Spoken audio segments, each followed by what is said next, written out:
Olá, pessoal! Nessa nossa primeira aula de gramática, nós vamos ler uma letra de música do compositor Arnaldo Antunes. A música chama-se Fora de Si. Eu quero que vocês acompanhem os versos comigo e observem como ele se utilizou de recursos gramaticais para nos dar um determinado sentido. Leiam junto comigo e observem. Vamos à letra? Atenção! Eu fico louco, eu fico fora de si, eu fico assim, eu fica fora de mim. Certamente você, em sua casa, no seu dia a dia, não diria, nossa, hoje eu estou fora de si. Você diria, eu estou fora de mim. A concordância do eu, pronome reto, seria com o mim, pronome oblíquo. Mas o Arnaldo não fez isso. E depois ele fez outra concordância talvez estranha. Eu fica assim. Quando eu leio eu fica, eu penso no ele, é ele quem fica, não eu fica. Muito bem, vocês vão me dizer, não entendi, ele está errando de propósito? Sim, ele está usando recursos gramaticais, mas para explicar o primeiro verso dessa letra de música. Eu fico louco. Observem que ele diz eu fico louco, eu fico fora de si. Ele já está se desdobrando em uma terceira pessoa quando incluiu no segundo verso o pronome si, que deveria concordar com ele. Depois ele diz eu fico assim. De novo ele incluiu a terceira pessoa, porque o fica concordaria com ele. E aí ele encerra, eu fica fora de mim. Ele criou mesmo essa terceira pessoa a ponto de dizer que o eu é um ente e o ele é outro ser. Ele se desdobrou e explicou o tal do primeiro verso, o eu fico louco. Estranho para você? Mas é assim que se deve ver a gramática. A gramática tem de ser um recurso para você experimentar possibilidades dentro da língua portuguesa e em quaisquer línguas que você vá aprender. Mas é necessário dominar primeiro essa ferramenta para que depois você explore esses recursos.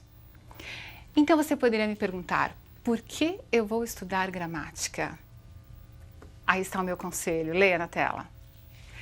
Estudar a gramática é ampliar as possibilidades de expressão. Esse exemplo do Arnaldo serviu então para nós entendermos o que são esses recursos gramaticais. Alguns chamam de licença poética, não importa.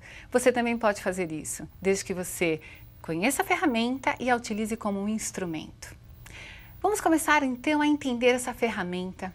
A gramática é dividida em várias partes. Uma dessas partes é a sintaxe. Hoje eu vou me preocupar em ver com vocês uma parte da sintaxe, e é assim mesmo que se pronuncia, sintaxe e não sintaxe, como alguns querem, não é? Então, a sintaxe trata de quê? Bom, a sintaxe trata da relação que as palavras possuem dentro de uma oração. Vejam comigo na tela um exemplo de como uma palavra, em situações diferentes, vai ganhar funções diferentes. Eu ganhei uma blusa. Blusa é um substantivo. Todos sabem que nomes de coisas, de seres em geral, chama-se em gramática substantivo. A blusa era nova. A blusa continua sendo nome de algo, continua sendo um substantivo. Mas na relação de blusa com o ganhei e com o eu, a blusa é o objeto da ação verbal. Eu ganhei o quê? Eu ganhei uma blusa. Muito bem. Quando blusa foi colocada num outro contexto, ela passou a ser o elemento central, o elemento sobre o qual se está falando. Ela passou a ser não mais o objeto que recebe a ação, mas sim o sujeito. Então observem que se a sintaxe estuda as relações das palavras dentro da oração, só é possível chegar a uma conclusão de uma função sintática se nós analisarmos a oração. Você já passou várias vezes pela situação de ter de fazer análise sintática? Eu sei disso e todos têm dificuldades, porque não é para se decorar absolutamente nada. Você tem de pensar o que essa palavra está fazendo aqui nessa oração. Começando pelo básico, o que é oração? Oração é qualquer enunciado que contenha um verbo. Isso é uma oração. E é importante que você também entenda que nesse primeiro momento de sintaxe, eu não vou dizer que determinada palavra tem determinada função. Eu vou dizer, esse termo exerce tal função. Vejam, é necessário que vocês entendam que palavra é diferente de termo. Vamos ver um exemplo. Leiam comigo o exemplo.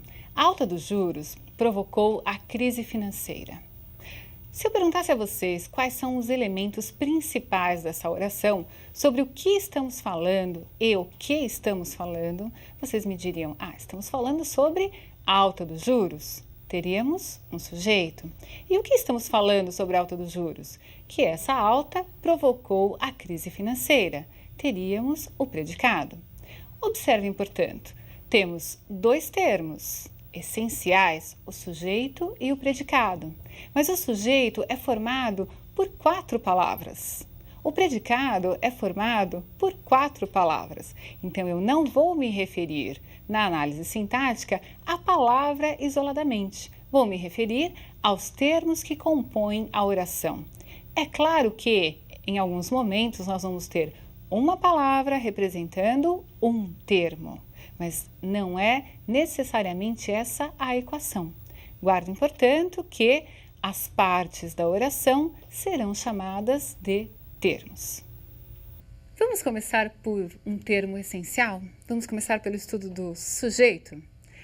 Eu acho que você já entendeu que sujeito é aquele termo, não é a palavra, hein? É o termo sobre o qual se declara alguma coisa.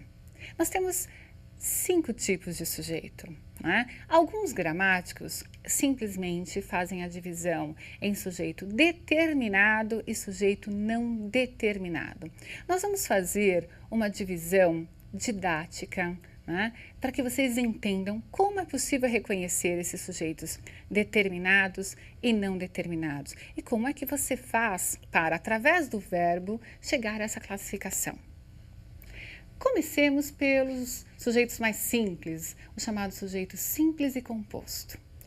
Leiam comigo. Gravamos então a definição. Sujeito é o termo sobre o qual se declara algo. Quando o sujeito será simples? Vejam lá. Os jovens adoraram a iniciativa. Sobre quem estamos falando? Estamos falando sobre os jovens. E agora eu quero que vocês percebam que o termo sujeito está sendo formado por 2 palavras, os jovens. Mas há uma palavra principal. Qual é? Jovens, claro. Se eu tenho uma única palavra, um único núcleo importante, eu chamo o sujeito de simples. Vejam o exemplo seguinte. Saúde, educação, segurança pública e assistência social teriam muito a ganhar com essa mudança. Nós temos aí várias palavras e um único termo, é um sujeito composto. São várias palavras, um único termo e a classificação é sujeito composto porque são vários os núcleos importantes. Nós estamos falando sobre a saúde, sobre a educação, sobre a segurança e sobre a assistência social. Então, nós temos 4 palavras importantes que representam 4 núcleos desse sujeito composto. Muito bem. Não é muito difícil, não é? Então, simples é um núcleo, uma palavra que se encarrega de ser o elemento centralizador da informação. No sujeito composto, aí sim, é um termo, sujeito composto, mas são várias palavras que são significativas, que são importantes. Sujeito simples, sujeito composto. E o outro sujeito que nós vamos ver agora são chamados de sujeitos determinados. Por que determinados? Porque nós temos certeza de qual é o sujeito. Vejam comigo um sujeito oculto. Ele é determinado porque eu consigo saber qual é, mas ele está escondido na oração.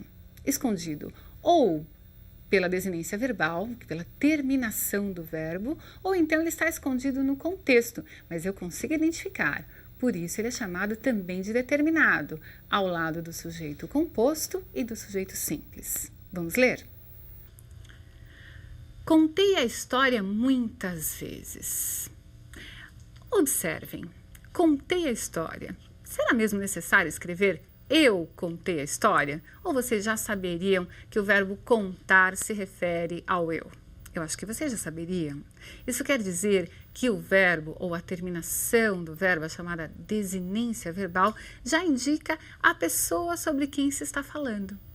O sujeito é determinado? Sim, mas ele foi ocultado. Por quê? Porque o verbo já dá a informação necessária. Estamos falando sobre o eu. Tudo bem para vocês? Vamos complicar um pouquinho só.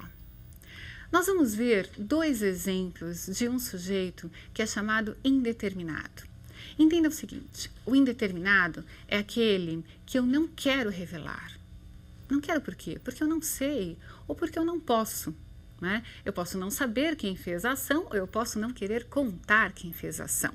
O importante é que houve um sujeito, sim, que fez a ação, mas não está identificado na oração.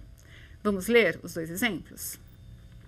Vejam, destruíram os monumentos históricos. A ação foi feita, alguém destruiu, houve um sujeito fazedor da ação verbal. Precisa-se de muita gente para a reconstrução. Observem novamente, a ação existe, alguém precisa de muita gente. Quem é exatamente? Eu não posso precisar. Eu não sei se foram várias pessoas que destruíram os monumentos, se foi uma pessoa que destruiu. Eu não sei quem é que precisa de muita gente. Eu sei que alguém precisa de muita gente. Enfim, nós temos aí a indeterminação do sujeito. Eu quero que vocês observem que há estruturas gramaticais definidas para se indeterminar o sujeito. E esse será o nosso ponto final nessa aula, mas que eu espero que tenha sido muito interessante para vocês. Vejam comigo as estruturas. Observem que essas estruturas serão sempre fixas. Se você encontrar as estruturas num texto, você terá o sujeito indeterminado. Vamos ler. O verbo estará na terceira pessoa do plural, sem referência a um sujeito no contexto, ou o verbo estará na terceira pessoa do singular. Vejam aí, não pode ser transitivo direto e mais tarde eu vou falar sobre isso. E vai aparecer uma palavrinha junto do verbo que é chamada índice de indeterminação do sujeito. Pessoal, essa estrutura é fixa, sempre será desta forma. Indeterminou-se o sujeito através da estrutura verbal. Na próxima aula, continuaremos o assunto vendo o sujeito inexistente. Um grande abraço.